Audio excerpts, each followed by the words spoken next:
Polavaram Nallamala Sagar irrigation ప్రాజెక్టుపై తెలంగాణ ప్రభుత్వం కీలక నిర్ణయం తీసుకుంది. ఏపీ ప్రభుత్వంపై సుప్రీంకోర్టులో అభ్యంతరాలు దాఖలు చేయాలని తెలంగాణ ప్రభుత్వం నిర్ణయించింది. ఈ కేసుకు సంబంధించి సుప్రీంకోర్టులో తెలంగాణ తరపున ప్రాతినిధ్యం వహించాలని సుప్రీంకోర్టు సీనియర్ న్యాయవాది అభిషేక్ మను సింఘ్వీని రాష్ట్ర ప్రభుత్వం అభ్యర్థించింది.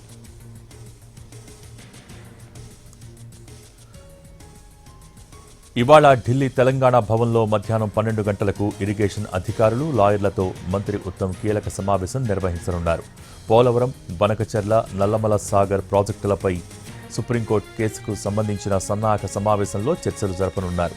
మధ్యాహ్నం 2:30 గంటలకు అభిషేక్ మను సింఘ్వీతో భేటీ కానున్నారు. పోలవరం, బనకచెర్ల స్థానంలో పోలవరం, నల్లమల సాగర్ ప్రాజెక్టు నిర్మించాలన్న ఏపీ సర్కార్ నిర్ణయంపై తెలంగాణ ప్రభుత్వం అభ్యంతరం వ్యక్తం చేస్తోంది. పేర్లు మార్చి ఏపీ ప్రభుత్వం ఏ ప్రాజెక్టు ప్రతిపాదించినా అది తెలంగాణకు నష్టమేనని, అలాంటి ప్రయత్నాలు అడ్డుకుంటామని అంటోంది. ఇప్పటికే నల్లమల సాగర్ ప్రాజెక్టును వ్యతిరేకిస్తూ కేంద్రానికి లేఖ రాసింది.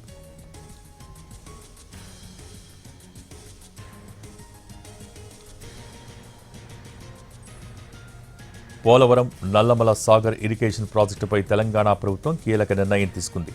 ఏపీ ప్రభుత్వంపై సుప్రీంకోర్టులో అభ్యంతరాలు దాఖలు చేయాలని తెలంగాణ ప్రభుత్వం నిర్ణయించింది. ఈ కేసుకు సంబంధించి సుప్రీంకోర్టులో తెలంగాణ తరపున ప్రాతినిధ్యం వహించాలని సుప్రీంకోర్టు సీనియర్ న్యాయవాది అభిషేక్ మను సింఘ్వీని రాష్ట్ర ప్రభుత్వం అభ్యర్థించింది.